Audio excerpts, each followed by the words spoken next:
So I want to begin by welcoming everyone today to our online information session for students. And my name is Kirsten Olmstead, and I work in the advancement office at UAA. And I have here members of our leadership team who are here and available to answer questions. So I thought what we would do is start by sort of going around the virtual room here. If we could start with Vice Provost Lampman, and if you could just take a moment to introduce yourself and just remember to unmute. Good afternoon. I was going to say good morning. I'm Claudia Lampman, and I'm the Vice Provost for Student Success. I am also a professor of psychology.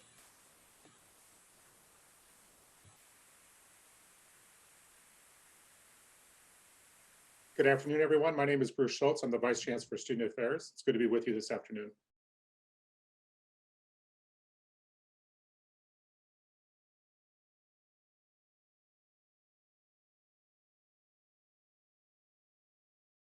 Hi, I'm Kim Mahoney. I'm the Associate Vice Chancellor for Facilities and Campus Services.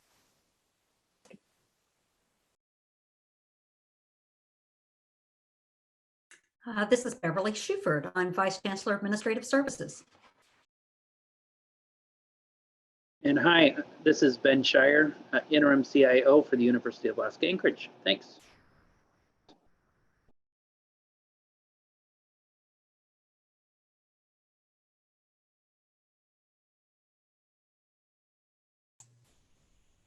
All right, and we also have James Yanni on the line, who is just standing by if we have any questions pop up. He's with statewide HR. So I want to start off today kind of in the academics area, and speaking with Vice Provost Lampman. So she has had a number of communications that have gone out recently to students, and Vice Provost Lampman, I wondered if you could talk a little bit about some of those communications that you've had, especially around student tips that have come through, kind of a peer-to-peer thing for alternate course delivery. Sure, I'd be happy to. So, you know, during that first week back after our extended spring break, I was really trying to think, what can I do for students that would be helpful? And, you know, we shared a resource guide with helpful tips about how to transition to online learning and connect to all the resources on campus. And after sending that out, I really thought probably the best resource for students is other students who have successfully navigated the online landscape. So the Monday that we went back to classes, I just sent out a 1-question survey to all of our UAA students and asked them, you know, if you have been successful in online classes, can you share your best tip? And about 200 students responded, most of them immediately within a few minutes. And so I went through those couple hundred responses just to see, were there some categories, were there some things that I could share back with students right away that would be helpful? And it's amazing. The responses were very clearly falling into some categories, the largest of which had to do with schedule and routine, that it's really, really important to schedule yourself during the day and not just sit around in your jammies all day and get on the computer to do work when the moment strikes. So everyone said, you know, almost everyone said some variation on build a schedule for yourself and stick to it. The other tips that I thought were great was set a workspace in your home. And in that workspace, you do school and you don't do other things there. So it's really good advice. It's kind of the same advice that we give to people who have sleep disorders. You know, in bed you sleep and you don't read and you don't watch TV and things. So set up your workspace to be conducive. You know, structure your day. One I just absolutely love too is dress for success. Get out of your jammies, put your clothes on, take a shower, and you'll feel more like you're at work, which I think is really good. The other tips, I think the ones that were so important were connect with your classmates and ask questions of your instructor when you have them. Don't feel like you're the only person who has those questions. Reach out and ask your professor whenever you are having any kind of trouble in the class. They're there to help you. So the tips are on the Student Success website, and I sent them out by email. And at some point, I would like to put them in a document so that students can see all of the responses that their fellow students gave. But it was really very, very exciting to see so many students jump in to help somebody else right away. And the tips are fantastic. Yes, and we love them so much in advancement that we are including them in NC Weekly as part of our, and they're also on our news website, which is uaa.alaska.edu/news. So you can go ahead and see those tips, and they're great. We love them. The other thing I wanted to mention, if students need to get to the Student Success website, I found one of the easiest ways to do it is just Google UAA Student Success, and that website should come right up. Vice Provost Lampman, the other question that has come up recently, you sent out a communication about credit, no credit for students. That's an option that is being facilitated at this point, given everything that's happened with COVID-19. So could you talk about what credit, no credit means for students? Sure. UAA, like many universities around the country, recognize that the switch to alternative delivery forms might be hard for some students, and that school in general might be hard right now, that students are dealing with quarantine and ill family members and dogs and taking care of kids and so many things, juggling so many balls, that we recognize a student might not be able to do as well in a class as they might have under ordinary circumstances, or the switch to alternate delivery just won't work for them because of their own technology situation at home. So the credit, no credit option is a response to that need. So a student maybe who is getting an A in a class, who thinks now they're going to get a C in a class, might choose to take the credit option rather than the C, because that won't impact their GPA. So the switch to credit, no credit is to move from, it's optional, move from a letter grade grading system to either receiving credit if you get an A, B, or a C, or no credit in the class if you get a D or an F. So when would a student need to decide on that option? So they have until the last day of the semester, which is April 27th. And what we would recommend is that you actually wait until the last day of the semester to make that choice, so that you have the most information possible and you can have communicated with your faculty member about what your grade is at that moment in time, so that you're making the most informed decision. So where would they go to make that change? There's a form on the registrar's website, and I think if they need any help, feel free to email me or any of us, and we will get you there to the right website. But it's a form they can just fill out online. And is there a student success email then that they should send Yes. to? Okay. Yeah, so I sent an email around yesterday with information about the credit, no credit, and it has links in there to the pages they would need to go. So students should check their email.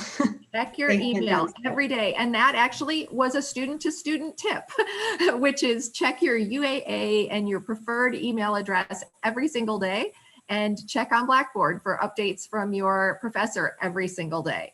That tip was there, mentioned by many, many, many students.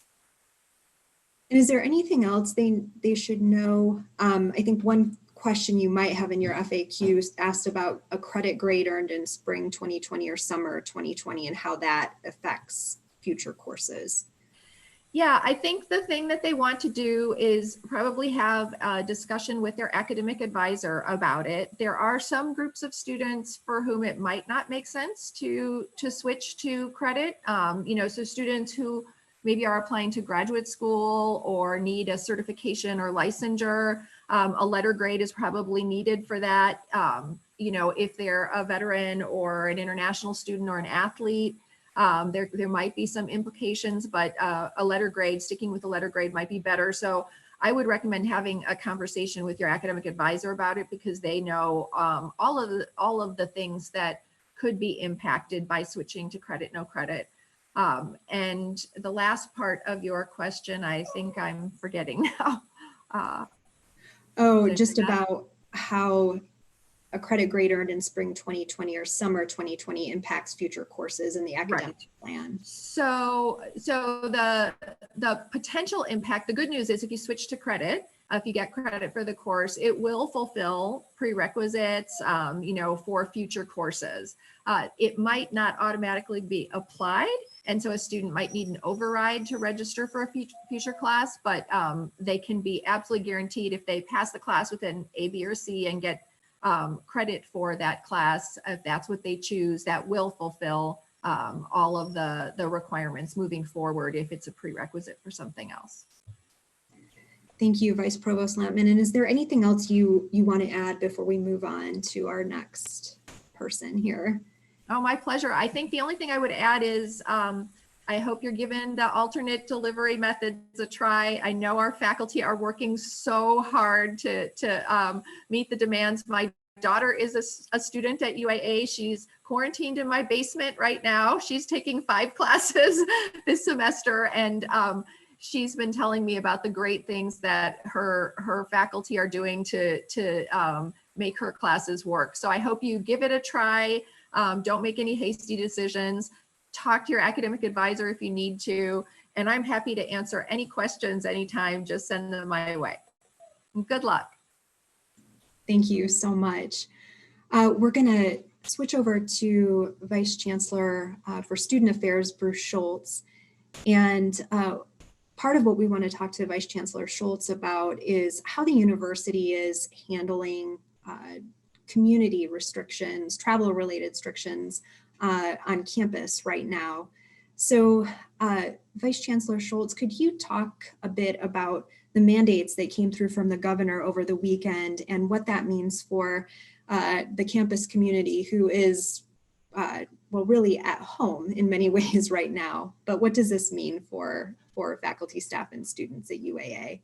Well, thank you, Kirsten. I'd be happy to shed some additional light on our current travel-related and community restrictions that we have in place. And I think for all of us, whether you're a student or you're an employee at the university, one of the challenging aspects is that this is an evolving situation, and it's ever changing. And so it's really helpful for us to review some of those restrictions so that people know what's current and what's happening today. And the situation last week is very different than what it is this week because of the governor's releasing 2 new public health mandates, and hopefully everyone is aware of that. The governor released 2 mandates, number 11 and number 12, and they went into effect on March 28th at 5 p.m. I believe that they're in effect and through April 11th, and then they'll be evaluated at that time whether or not they need to be extended or modified. So that first health mandate, it's health mandate number 11, which speaks to the statewide stay-at-home or shelter-in-place directive. And the whole idea behind that is to slow the spread of COVID-19. So when Alaskans must leave their homes, the mandate requires social distancing of 6 feet. The order also imposes restrictions on businesses that can be open and operating versus which ones have to be closed. And there are some exceptions for activities considered essential. The delivery of online or alternative education programs through the university are considered exempt from that requirement. So the second mandate is mandate number 12, and that one speaks to the ability to travel in state. And with very few exceptions, the traveling has been restricted. Folks who are flying into the state are required to be in a 14-day self-quarantine upon arriving. And I understand there's some severe penalties for violating that. So we certainly want all of our students and employees to follow that mandate. So distance and alternative delivery and operations that support that mission are exempt from that health mandate 11. So university employees that are essential for delivery of those programs are able to be present on campus if they've received permission from their supervisor, and there's a process for that. You know, it's important to know that these mandates apply to everyone in the state. It's for our employees, it's for students as well. So what I would ask for students is to continue taking your courses via alternative delivery, as Claudia had mentioned. I've heard nothing but positive things from students in regards to the experiences that they've had. One or two issues have come up and we've been able to work with them to resolve that. So that seems to be going well for our students. And the important piece is not to come to campus for any reason. We are delivering support services virtually. So if you're needing to speak with an academic advisor, those mechanisms have been put in place. If you need to visit someone at the Student Health and Counseling Center, they are open and available to you. But other than that, we want students to stay off campus. Right now, in-person courses are also restricted. And so if you had an in-person course, you're currently not able to come to campus, and your faculty member will update you as soon as we have more information on that. The other reason that you could come to campus that would be acceptable is to use a university computer lab to access your alternative delivery courses. So we do have a few computer labs that are open and available for students that they can take advantage of. And then finally, for students who are living on campus, obviously their dorm room, whether they're living in an apartment or a residence hall, that is their location for sheltering in place. And so they are able to be there. That's the best place for them at this point. And so they can continue to live on campus and use that location as an approved stay-at-home site.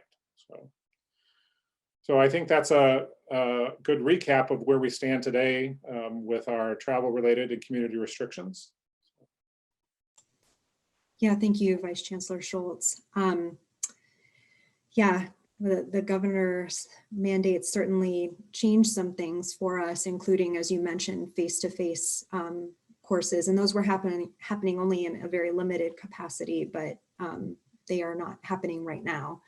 So I did want to put a plug in, actually, as we're talking about alternate course delivery and being at home. We have been encouraging members of our campus community, so employees and students, to share their workspaces with us. And so we have a tag or a hashtag for that you can share on social media, and that's hashtag UAA at home.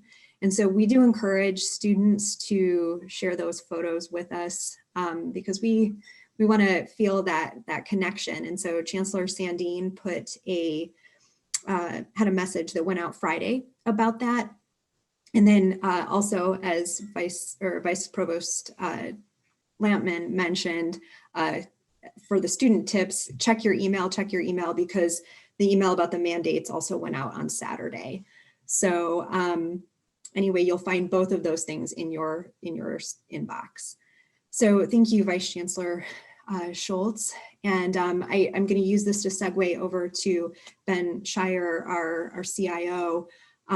Since we are in the brave new COVID-19 world of alternate course delivery, he can talk more about our online tools and technology resources. So I will transition over to him with a few questions here. So Ben, we know the technology needs are really critical at this time, and could you just address how ITS has been preparing for the greater demands on our technology infrastructure and systems? Sure. Well, certainly a big part of what's interesting in the move to offline is a lot of the support that we would provide for our on-premise classrooms and technology needs shift quite a bit when you move to an entire distance delivery model. And so a lot of our work has been focused on a lot of the traffic and the needs have shifted from on campus to off campus. So that includes a lot greater demand on services like Zoom, Blackboard. And so we partner with statewide IT services to make sure we understand the capacity of those tools. In a move to offline, you have a lot of students that are now connecting from off campus back to on campus. And so tools like remote desktop and VPN, virtual private network connections, are really important. And so a lot of our work has been focused on shoring up those resources and expanding capacity. In addition, faculty, staff, employees are trying to continue business learning. We've moved a lot of phones from campus off campus.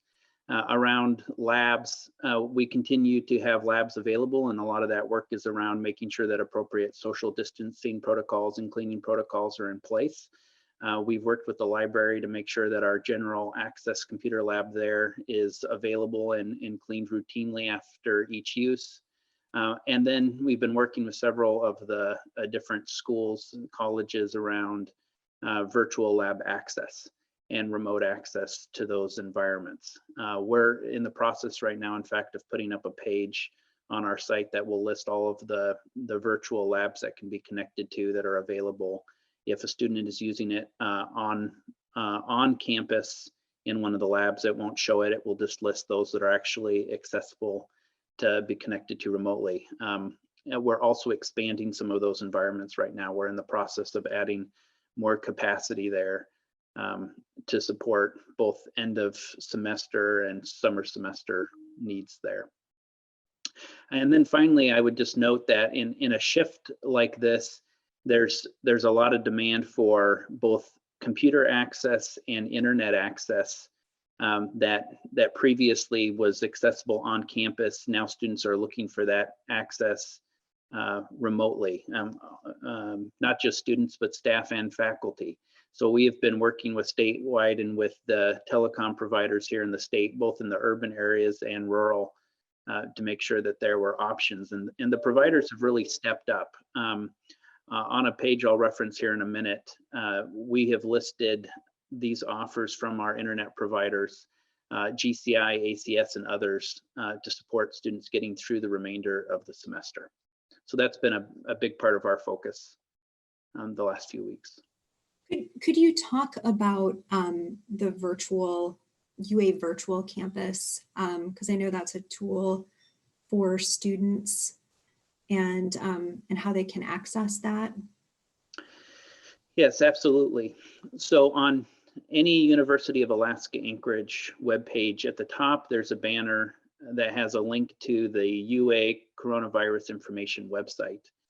And from that link, there's a resources option on the side menu, and that takes you to there's a link there on that page to the UA virtual campus. You can also go directly to this page, alaska.edu/virtual-campus. Again, real quickly, that's alaska.edu/virtual-campus. And at that site, this is a collaborative effort, UAF, UAA, and UAS working together to put all of our virtual resources in one place on a web page. And it's organized by whether you're a staff working remotely, faculty teaching remotely, or a student learning remotely. If you're looking for just links to those online platforms like Zoom, how-to guides, VPN access for your campus, how to check your voicemail while working remotely, all those kinds of resources are there. It's also the page that I referenced earlier. If you're looking for, if you have internet access challenges, concerned that your current bandwidth caps may not be sufficient to teach or learn remotely, or if you just don't have good internet access and you're looking for options, there's a list of providers and options provided on that site. And then could you also talk too about some of the computer resources that are available to students as well? Yes, absolutely. If As was mentioned earlier, if you just don't have a computer option at all and wanted to continue to use the lab environments, the lab at the library and other locations continue to be accessible to students who either have an internet challenge or just need access to a PC. So those continue to be available on a somewhat restricted basis. Additionally, IT services has been working with both our providers as well as with statewide on acquiring additional PCs for students, as well as Google Chromebooks. And those are now in stock here. And we have been working with students and faculty as they've had need. We've been able to deploy those devices to them. We're also working in partnership with the library to try to make that a central access point for students who have that need to come to campus and fill out a form and check out a device right there. In addition, I know there's many other schools and learning centers that have PCs that they're making those available to students as well. We're another resource to provide those to students and staff as there are needs. And so if a student wants to reach out to IT for support or for any of these things, where do they reach out, or how do they reach out? I'd point you to our website, uaa.alaska.edu/ITS. That's for IT services, uaa.alaska.edu/ITS. We have a variety of resources that are linked from that page there. The best place additionally to contact us is our technical support center that is fully up and operational, working remotely, but providing great service to students, as well as troubleshooting desktop and other challenges that may arise on appointment basis on campus. They can be reached at 907-786-4646. Toll-free number is 1-877-633-3888. You can also email us at uaa.techsupport@alaska.edu or submit a ticket online at our website. Awesome. It's been quite a heavy lift for ITS, but I think you guys have performed very beautifully in this transition that we've made to alternate course delivery. So we thank you very much for the tremendous effort it's been on your part and your team's part. So a huge thank you to ITS for making this all a go for us. I want to go ahead and transition over to Kim Mahoney, who is with Facilities, and talk a little bit more about building access and what is available for students in terms of computer labs. Some of that's already been mentioned, but I think, Kim, I'd love to hear from you about that and what access is like for students coming onto campus for this. Okay, thanks, Kirsten. I'm happy to talk about what's available right now. Certainly want to reiterate what Vice Chancellor Bruce Schultz mentioned about Mandate 11. It's applicable for students and for us, but there are some allowances and exceptions. And so as it relates to buildings on our campus, there is one main point of resource for students with a Wolf card, and that's the library and the computer lab in the library, as was already mentioned. Additionally, the ECB computer labs are currently still available. Now that may change in the future, but right now those labs are available with a Wolf card. For the students that need that. We are with these labs that are still staying open. We're really encouraging students to reach out to ITS and other resources that are available to try to find a way to hunker down if at all possible.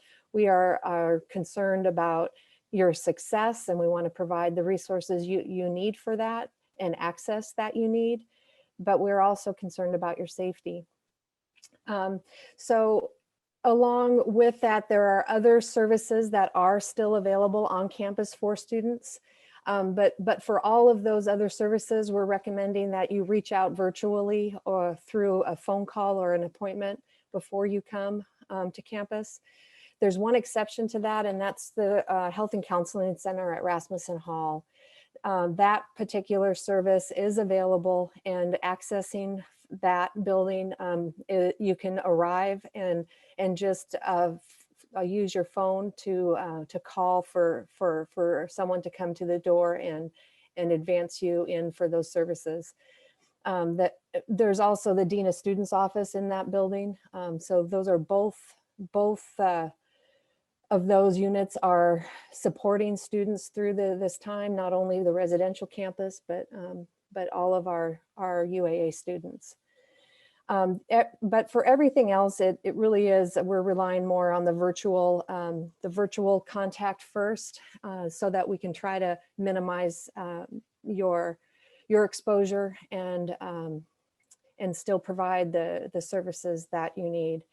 A big component of what my team is working on is custodial. And if I could divert over to that topic as well. We are fully operational on our custodial and our support for making sure that campus is cleaned to the CDC standards for cleanliness, and using products that help mitigate and keep the campus as safe as we can. We're following procedures like wipe in and wipe out for all equipment that's used, specifically in the labs, as CEIO Shire mentioned. And we are putting up clean, dirty placards to help easily communicate that the equipment that it has been cleaned, or that it is ready to be cleaned after your use. And so we are actively triaging all of that. And one thing that you can do to help us is really think about, if you are having any symptoms of sickness or cold, that you find another way to avoid campus, but because we are concerned about transmission through that way. And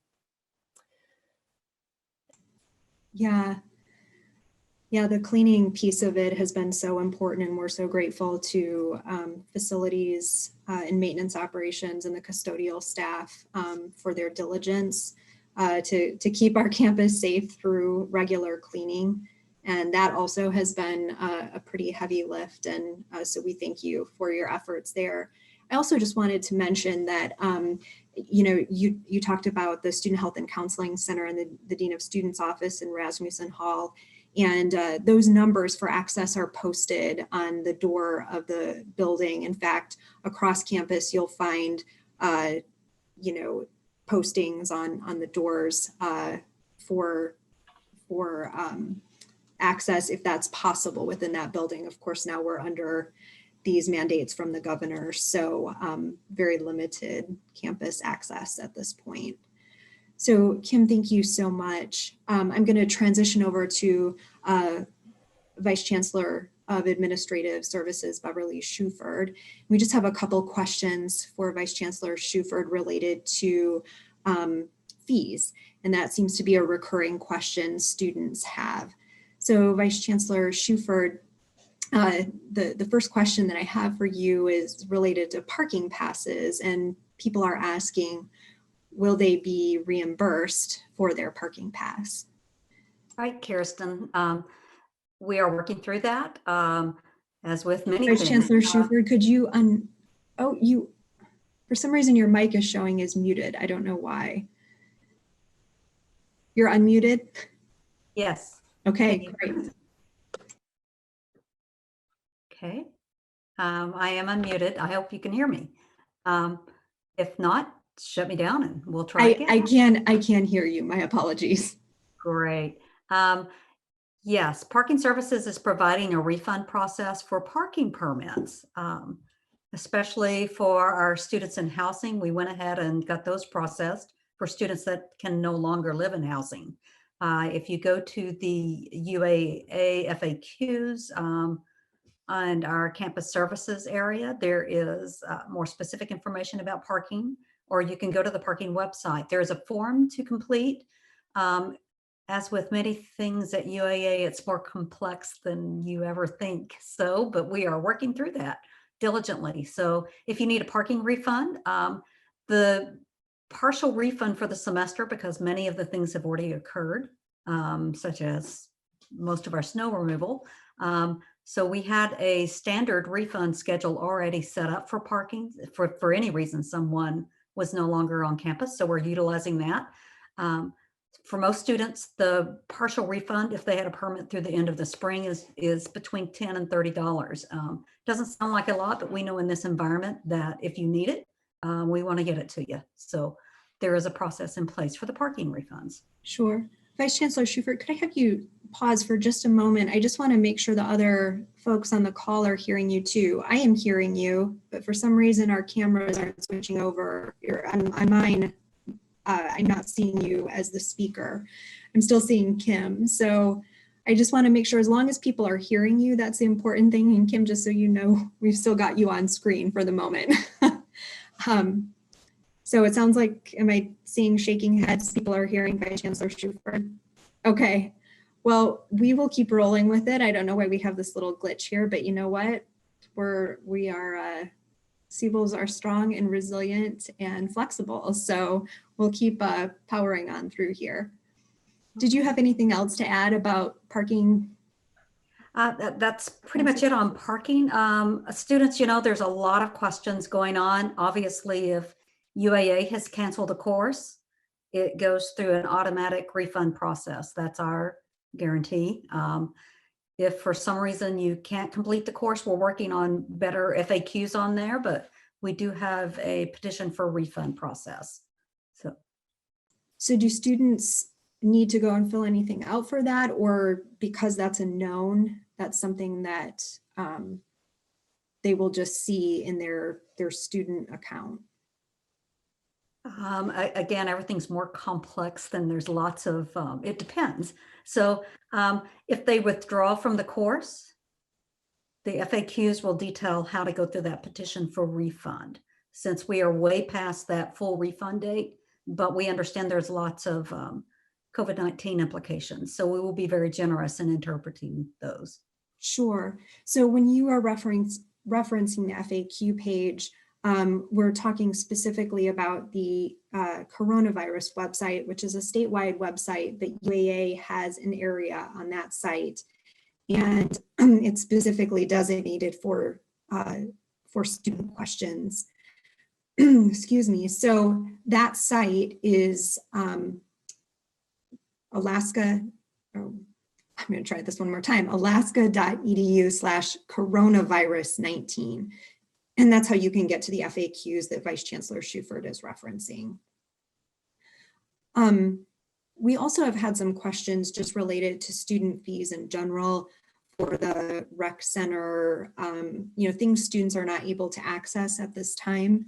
So will there be more information forthcoming about that? Is that something that they should go to the site and take a look at? Absolutely. As I mentioned, kind of like our parking, a lot of the expenses have already happened, standard refund schedules, but also many, if you're still in class, you're still getting benefit from those fees. So we want to make sure those are taken care of. All right. Well, that is the final question that I have for you, Vice Chancellor Schufert.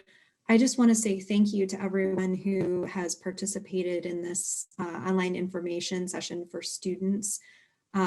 We appreciate the time this afternoon, and we really do want to continue to keep our student body informed about the resources available to them. And we do thank you for your patience, because this is a shift for everyone at UAA. And so we know that there are some bumps in the road at points, but we just ask for our CBOL community to be really patient as we get through COVID-19 together. And so we do thank you for that. I will open up the floor one more time in case there is anything else any of our leaders would like to say. And after that, we'll close out this online information session. Are there any additions?